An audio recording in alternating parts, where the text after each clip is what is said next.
हुन त देशकै अति दुर्गम गाउँमा जन्मिएको मान्छे म।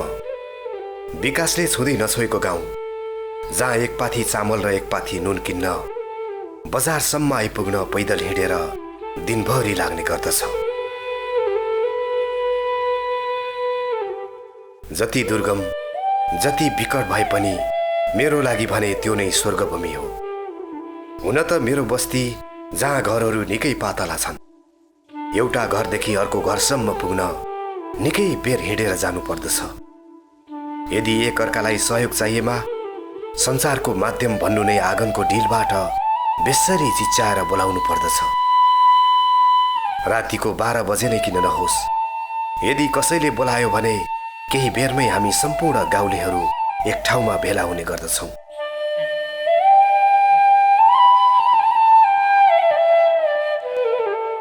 कुनै पनि समय हर कसैको सुख दुःखमा हाम्रो पुरा गाउँ एकसाथ खडा हुने गर्दछ। एक दिनको कुरा हो, म मेरो आफ्नो प्यारो बस्तीलाई छोडेर भाग्य र अवसरको खोजीमा सहर छिर्ने निधो गरेँ।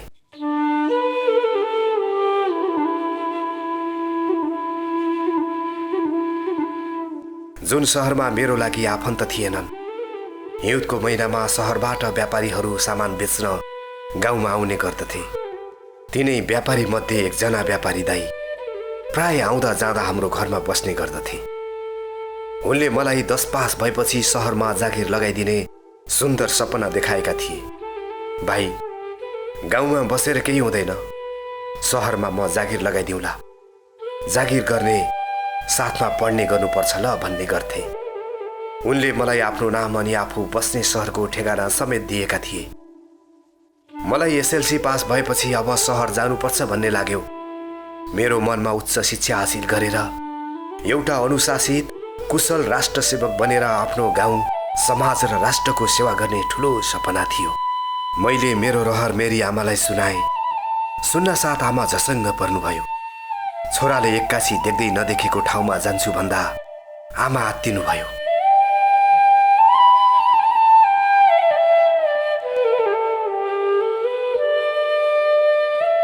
बाबु, त्यो बिरानो सहरमा हाम्रो आफ्नो मान्छे भन्नु पनि को नै छ र?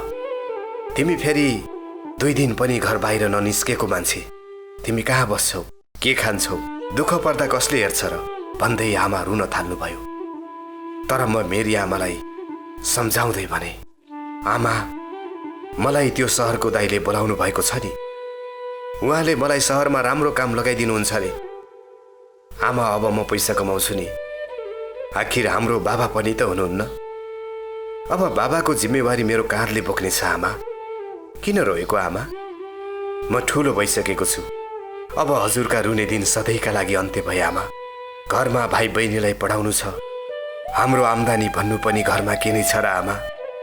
वर्षभरि खेतबारीमा काम गर्दा पनि हामीलाई राम्रोसँग 6 महिनालाई खाना लाउनु पुग्दैन। आखिर सालभरिमा 1-2वटा खसी बोका, 1-आधा दर्जन कुखुरा न हो आमा हाम्रो आम्दानीको स्रोत भन्नु पनि। हुन पनि हाम्रो हिमाली बस्तीमा धान खेती त झन् हुँदै हुँदैन। मिठो मसिनो खानको लागि त दसैँ तिहार कुर्नु नै पर्छ। पक्कै पनि मेरो छोराले आफ्नो र भाइ बहिनीको भविष्य उज्जवल बनाउनेछ भन्ने विश्वास लागेछ होला। आमा पनि बिस्तारै सहमतिमा आउनुभयो। मलाई सहर देख्ने ठुलो रहर थियो। आखिर आमाको मन न हो, छोराले छोडेर जाँदैछ भन्ने लागेर होला। उहाँको अनुहार हेर्दा मेरो जिद्दी सुनेपछि निकै मनिलो हुँदै गएको थियो।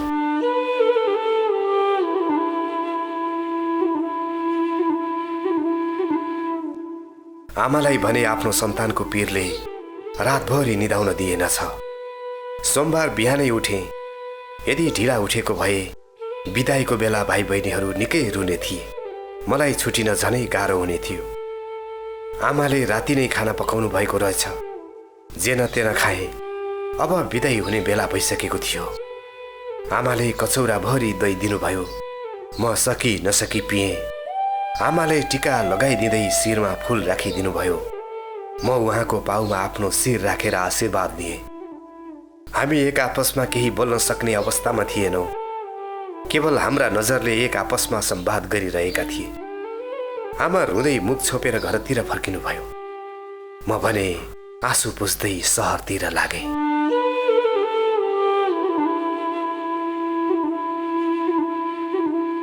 दिनभरिको पैदल यात्रापछि साँझतिर बस चल्ने ठाउँसम्म पुगिन्थ्यो।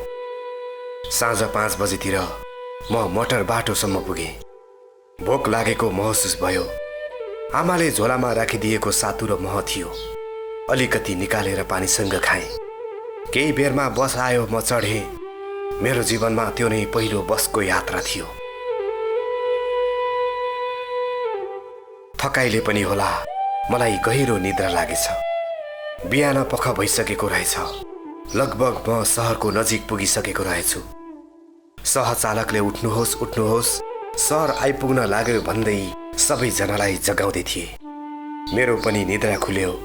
झोला बोकेँ अनि झरेँ। दिनभरि सहरको दाइले दिएको ठेगानामा उनलाई खोजिरहे। न त उनी बस्ने ठाउँ भेटियो, न त्यो दाइलाई चिन्ने मान्छे नै भेटियो। जति कोसिस गरे पनि उनलाई भेटाउन म असफल भएँ। दिन ढल्कियो, साँझ पर्यो। गाउँमा मट्टी तेलबाट चल्ने टुकी बालेर हुर्केको मान्छे म त्यो सहरको झिलिमिली देख्दा मलाई निकै अनौठो लागिरहेको थियो। गर्मी बढेको थियो। दिनभरि हिँडेको थकाइ, मनमा निकै चिन्ता बढेको थियो। मनमा बोकेको रहर र सपनाहरू पनि बिस्तारै साँघुरिँदै गएका थिए। म गाउँको मान्छे, ती सहरिया मान्छेहरू भन्दा अलग र भिन्दै खालको देखिन्थे। झुत्रे झाम्टे कपडा, ठाडो बोलीचाली, अलि फरक अनि चिन्तित देखेर होला एकजना अन्दाजी 20-25 वर्षका जस्तै देखिने दाई मेरो नजिक आउनुभयो अनि मेरो बारेमा सोध्नुभयो।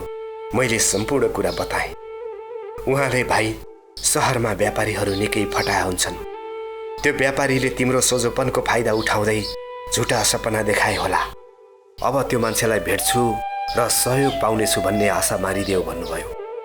सायद धोका पाएको थाहा भएर होला उहाँलाई दया लागेछ। आऊ सँगै जाऊँ, म यही नजिकै बस्छु। तिमी जस्तै म पनि गाउँबाट आएको थिएँ भन्नुभयो।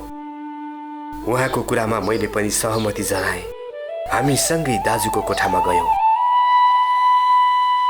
थाकेको भएर होला त्यो रात पनि निद्रा निकै मिठो लागेछ। बिहान उठेपछि दाजुसँग काम खोजिदिन आग्रह गरेँ। भने जस्तै दाजुले पनि आफूले पढाउँदै गरेको स्कुलमा मास्टरको जागिर लगाइदिनु भयो। बिहान पढ्ने, दिनमा पढाउने गर्न थाले। आफ्नो खर्च चलाएर थोरै धेरै घर पठाउन पनि पुगेकै थियो।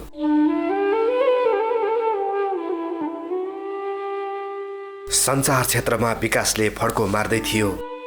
भर्खर सामाजिक सञ्जालमा आम मानिसको पहुँच बढ्दै थियो। कुनै कुनै ठाउँमा डाटा त सहरमा वाइफाईको जमाना थियो। मैले पनि इन्टरनेट चलाउन मिल्ने मोबाइल बोक्ने हैसियत बनाइसकेको थिएँ। थाहा भएन, भाग्य भनौँ कि दुर्भाग्य, एक दिन साँझ सामाजिक सञ्जाल प्रयोग गर्दै गर्दा मेरो भेट चाँदनीसँग हुन पुग्यो।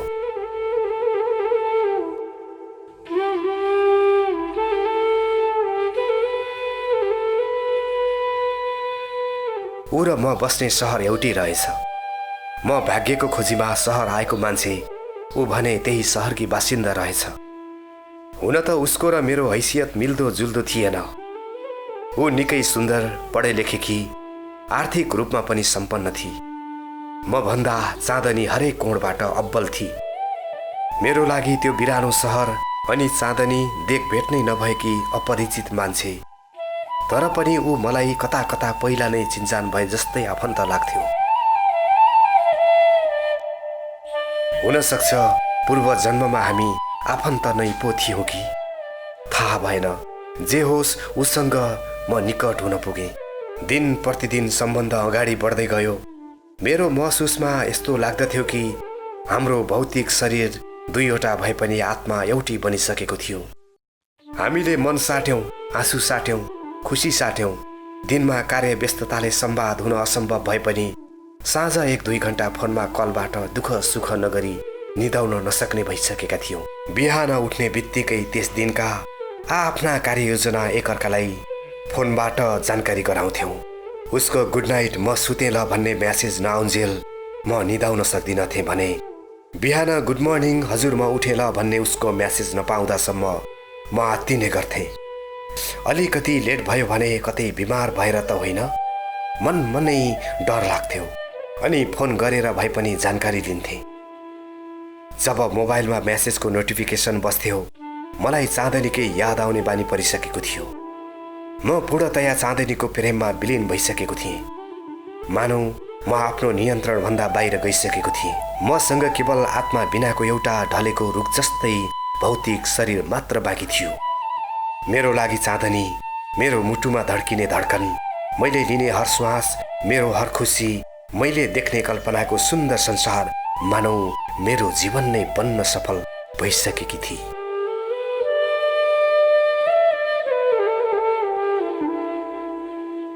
हामी बस्ने सहर एउटै भए तापनि एउटा पूर्व अर्को पश्चिम दुई किनारामा बस्थ्यौं।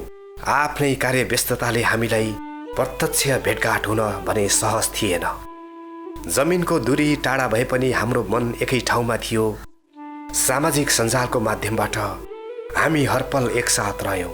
उसलाई कस्तो लाग्थ्यो थाहा भएन, तर मलाई भने ऊबाट टाढा भएको कहिल्यै अनुभूति भएन।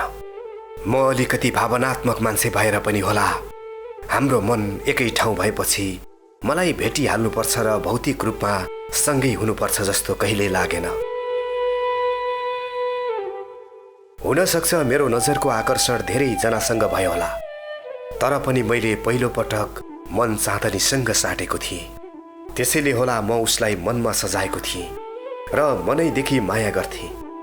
उसँग क्षणिक स्वार्थ लुटेर मलाई 2-4 दिनमै टाढा हुनु थिएन। मलाई त जुनी जुनी उसैको बन्नु थियो। केवल उसको खुसी देख्नु थियो र उसको खुसीमा रमाउनु थियो। तर पनि म उसलाई प्राय हामी भोलि भेटौँला है भन्दै जिस्काउने गर्दथे। उसले पनि निकै प्रेमपूर्वक हस् म कल गर्छु ल भन्दै जवाब फर्काउँथे। हामीले हाम्रो जीवनमा एकअर्कालाई 2 पटकसम्म भेट्ने सुनौलो अवसर पनि पायौं। यो अवसरको लागि भगवानप्रति हार्दिक नमन अनि चाँदनीप्रति विशेष धन्यवाद।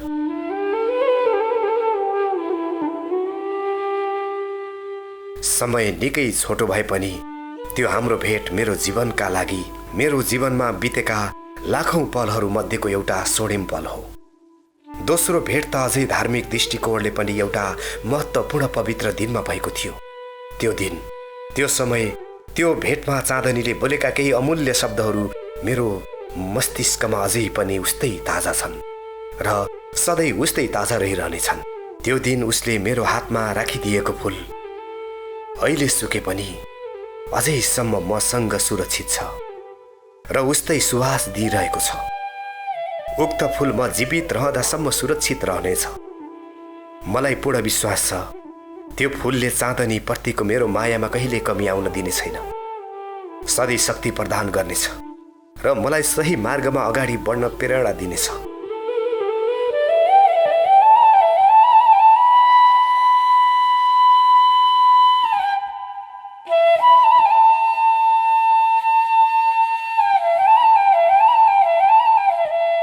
समयको गतिसँगै मान्छेको मन बदलिन पनि समय नलाग्दो रहेछ। जति नै सफा र जतिसुकै सुन्दर मन भने पनि सम्बन्धमा कहीँ न कहीँ मान्छेको शारीरिक बनावट, रूप रंग अनि उसको आर्थिक हैसियतले स्थान लिँदो रहेछ। सायद मेरो हैसियत उसलाई थाहा भएर होला, अथवा म भन्दा अझै धेरै प्रेम दिने मान्छे भेटेर होला, उसको स्वभावमा निकै परिवर्तन आइसकेको थियो।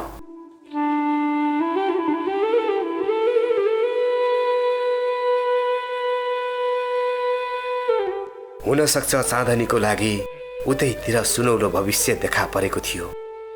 त्यसैले होला बिस्तारै उसले हामी बीचको दूरी बढाएर टाढा हुँदै थिए। एक कल फोन अथवा मेरो एउटा मेसेज नपाउन्जेल निदाउन नसक्ने मान्छे फोन रिसिभ गर्नु त टाढैको कुरा, एउटा मेसेजको जवाब दिन पनि उसलाई निकै गाह्रो हुन थालिसकेको थियो। कहिले उसलाई सन्चो हुँदैन थियो, कहिले मोबाइलमा चार्ज सकिएको हुन्थ्यो, त कहिले ऊ आफन्तसँग बसेको जानकारी गराउँथे। उसको बारम्बार एउटै प्यारो र मिठो जवाफ आउने गर्थ्यो, आज यस्तै भयो, भोलि बोल्नुपर्छ ल, अथवा भोलि भेटौँला ल। म पनि हस् हुन्छ त नि, आफ्नो ख्याल राख्नु है भन्दै हाम्रो संवाद त्यतिमै टुङ्ग्याउने गर्थे। मैले उसलाई पठाएको म्यासेजको जवाब बिहानको दिउँसो, बिस्तारै बिहानको साँझ अनि पछि त 2-4 दिनपछि मात्र आउने गर्दथ्यो। तर ऊ भने मध्यरातसम्म सामाजिक सञ्जालमा अनलाइन बसेकी हुन्थी। उसको अनलाइनमा रहेको सङ्केतले मेरो मनमा बेचैनी छाउने गर्थ्यो। तर म कल म्यासेज गरी उसको खुसीमा बाधा अवरोध गर्न कदापि सक्दिनथे। आफूले यति धेरै माया र विश्वास गरेको मान्छे नै आफूबाट यति टाढा हुन थालेपछि मलाई कसैसँग बोल्नुभन्दा केवल मौनता नै प्यारो लाग्न थाल्यो।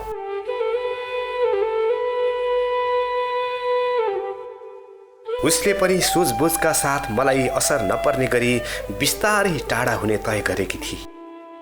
उसलाई पनि लाग्थ्यो होला एक्कासी मैले छोडेँ भने ऊ निकै दुखी हुनेछ। एउटी नर्सले निको हुँदै गरेको बिरामीलाई औषधिको मात्रा घटाए जस्तै गरी उसले पनि हामी बीचको दूरी बिस्तारै बढाएर टाढा हुँदै थिए। मलाई यस्तो लाग्छ सायद उसलाई मसँग जस्तै अरू कैयौं मनहरूसँग पनि प्रेमको खेल खेलेको भरपूर अनुभव रहेछ होला। उसको लागि हाम्रो सम्बन्ध अन्त्य हुनु सामान्य नै थियो। मैले जस्तो पीडाको अनुभव उसलाई अवश्य भोग्नु परेको थिएन। उसको नजरमा लाखौं भए पनि मेरो नजरमा भने केवल उही चाँदनी मात्र थिए। उसको मनसँग मेरो मन जोडिसकेको थियो। यदि उसले मबाट टाढा र कसैको नजिक हुँदा मलाई खुसी मिल्छ भनिदिएको भए पनि मैले खुसी साथ शुभकामना सहित विदाई गर्ने हैसियत बनाइसकेको थिएँ।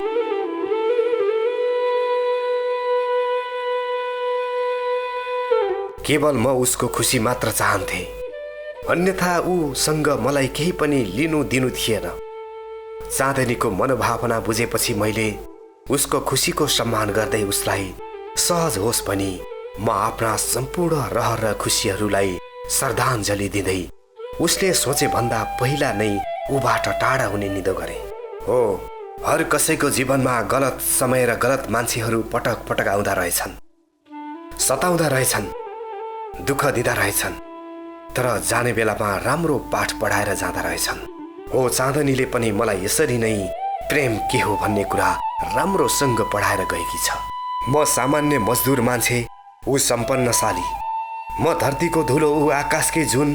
मेरो नजरमा ऊ केवल एउटी पूर्णिमाकी चाँदनी थिए, तर उसको आँखामा भने पुरा संसार थियो।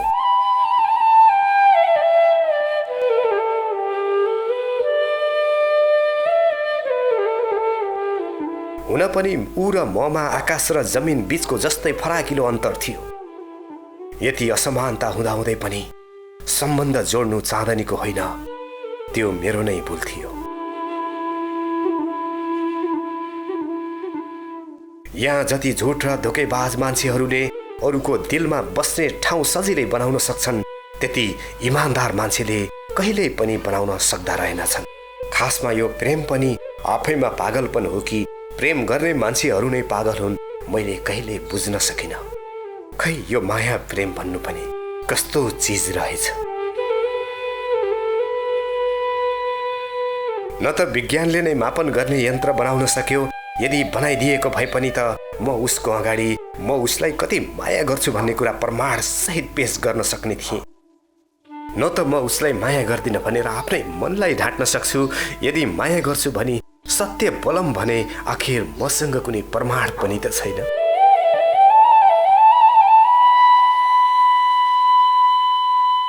वन जलेको भए सबैले देख्थे होला, आखिर जल्यो त मन जल्यो। न धुवा न खरानी, वनमा पहिरो गएको भए सबैले देख्थे होला। मनमा गएको पहिरोले त भित्रै अति पीडा दिँदो रहेछ।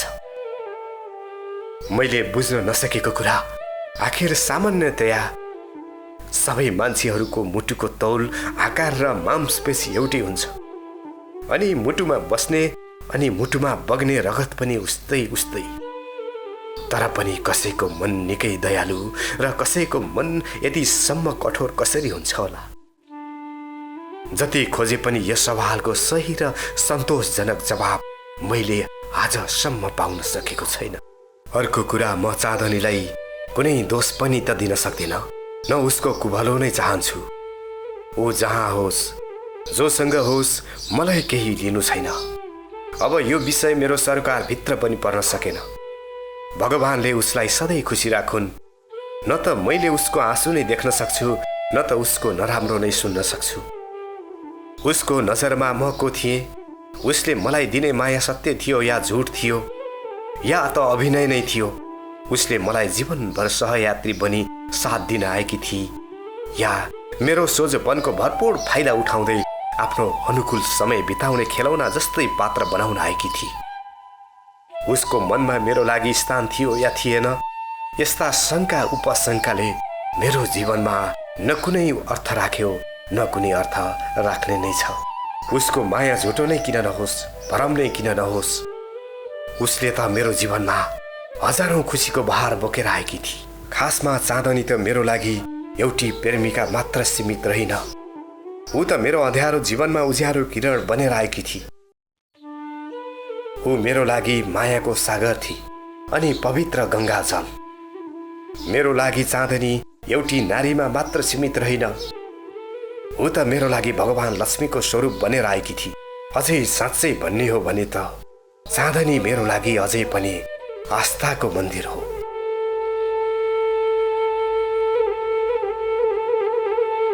जसरी सूर्य पूर्वमा उदय हुँदा रातो हुन्छ अनि साँझमा डाँडामाथि डुब्दै गर्दा पनि रातो नै हुन्छ, हो त्यसरी नै चाँदनी पनि मेरो जीवनमा आउँदा हजारौं खुसी र मायाको बहार लिएर आएकी थिए र जाने बेलामा पनि मलाई जुनीभरि पुग्ने गरी याद र माया छोडेर गएकी छ। अब बाँकी जीवनमा मलाई अरू कसैको जरुरत पर्ने छैन। अब बाँचुन्जेल उसैको याद बाँच्नको लागि काफी हुनेछ। वास्तवमा मेरी चाँदनी मलाई आफूभन्दा पनि निकै प्यारी थिए। आज पनि छे र युगौं युगसम्म पनि उत्तिकै प्यारी रहिरहनेछ। हामीले जन्म र मृत्युलाई जीवनमा एकपटक मात्रै पाउँछौँ, हो चोखो प्रेम पनि उस्तै उस्तै रहेछ। जहाँ जोसँग बस्यो बस्यो, त्यसपछि हुने प्रेम त केवल चोखो प्रेमलाई भुल्ने एउटा प्रयास मात्रै रहेछ।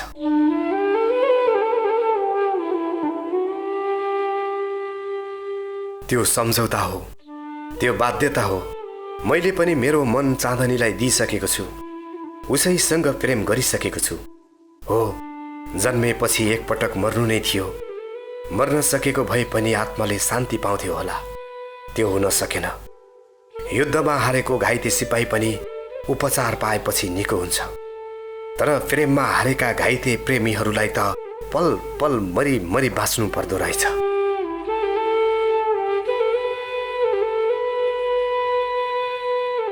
दिलमा लागेका चोटहरू पनि अजीब हुँदा रहेछन्।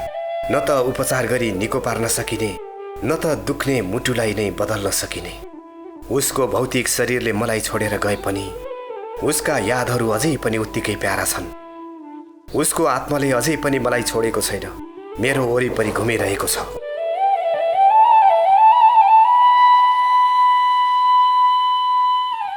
त्यति मात्र होइन, उसको आकृति मेरो मुटुभित्र कहिल्यै नमेटिने गरी बसे जस्तो लाग्छ। मैले जति सुकै आँसु बगाएर पखाल्न खोजे पनि उसको तस्बिर मेरो परेलीबाट अझै हटाउन सकेको छैन।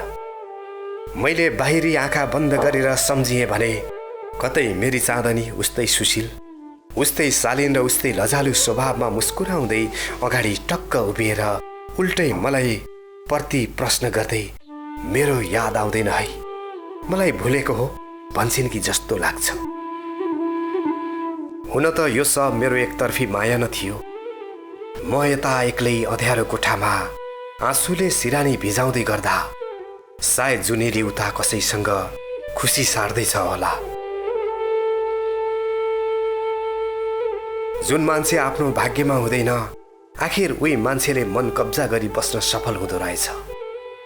न त जति कोसिस गरे पनि उसलाई मनबाट निकाल्न सकिँदो रहेछ, न त उसलाई भुलेर बाँच्न सकिँदो रहेछ। जति सुकै चोट दिएर गए पनि, जति सुकै रुवाएर गए पनि ऊ भन्दा प्यारो मान्छे मेरो जीवनमा कोही हुन सकेन। उसको यादमा आँसु बगाउन पनि छुट्टै आनन्द आउने गर्छ।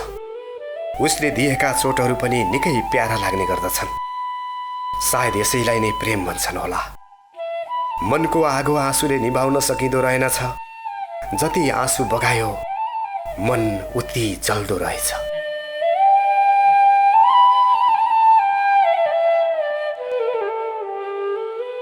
आखिर म चाँदनीको अभावमा बिस्तारै बिस्तारै दिन प्रतिदिन डिप्रेसनको शिकार बन्न पुगेछु।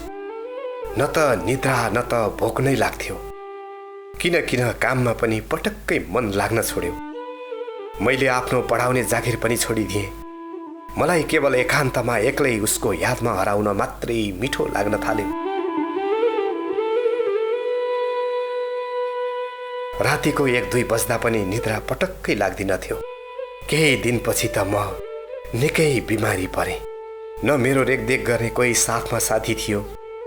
घरबेटीले पनि महिना पुगेपछि भाडा बुझ्न बाहेक कुनै कुरामा वास्ता राख्दिनथे। म ज्वरोले निकै थलिएको थिएँ। न त मेरो दुर्गम गाउँमा फोनको नै पहुँच थियो, न त मेरो अवस्थाबारे मेरी आमालाई नै जानकारी गराउन सक्थे। कहिलेकाहीँ त यो बिरानो सहरमा यत्तिकै मरेर गुमनाम हुन्छु कि भन्ने पिरलोले निकै सताउने गर्थ्यो। त्यो बिरानो सहरमा आँसु बगाउनु बाहेक अरू मसँग कुनै उपाय थिएन।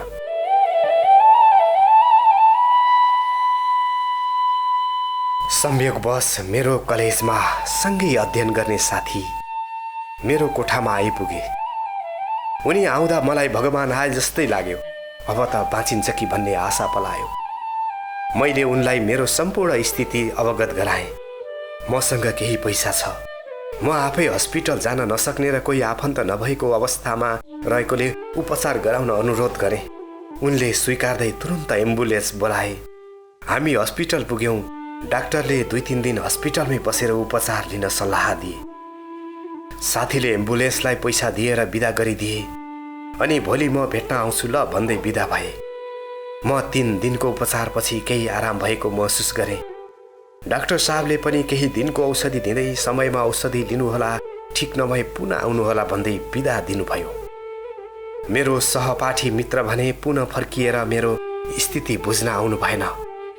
आखिर उहाँ पनि सहरिया मित्र हुनुहुन्थ्यो। सायद मबाट उहाँलाई लाभ हुने लागेन होला, फर्किनु भएन। म हस्पिटल बाहिर निस्कँदै गर्दा एक्कासी सामने मेरो नजरमा चाँदनी कसैसँग मुस्कुराउँदै निकै खुसी साथ संवाद गर्दै गरेको देखा परी। उसले देखे पनि नदेखे जस्तै गर्दै थिए। मैले बोलाउन उचित ठानिन।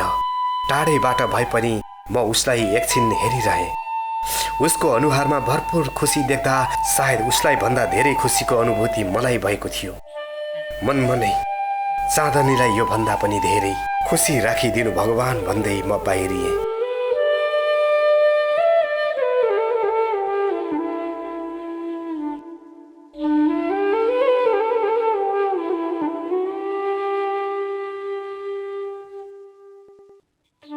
माथि उल्लेखित सिर्जना पूर्ण रूपमा एउटा काल्पनिक वियोगान्त प्रेम कहानी हो। यदि कसैको जीवनसँग मेल खाएमा केवल संयोग मात्र हुनेछ। दुर्भाग्यवश कहीँ कसैको मन दुखाउन पुगेछ भने कृपया माफी गरिदिनु होला भन्दै यस च्यानललाई सब्स्क्राइब गरी अमूल्य माया दिनुहुनेछ तथा यस च्यानलसम्म आइपुगी मेरा सिर्जना हेरिदिने, सुनिदिने साथै महत्त्वपूर्ण सल्लाह सुझाव दिनुहुने सम्पूर्ण शुभचिन्तक समक्ष लाइक, कमेन्ट, सेयर अनि सब्स्क्राइब गरिदिनुहुनेछ भन्ने पूर्ण अपेक्षा राख्दै लेखक धर्मराज भट्टराई सहित म प्रस्तुता विष्णु भट्टराईलाई पनि बिदा दिनुहोस्। नमस्कार। हामी सबैको दिन शुभ रहोस्।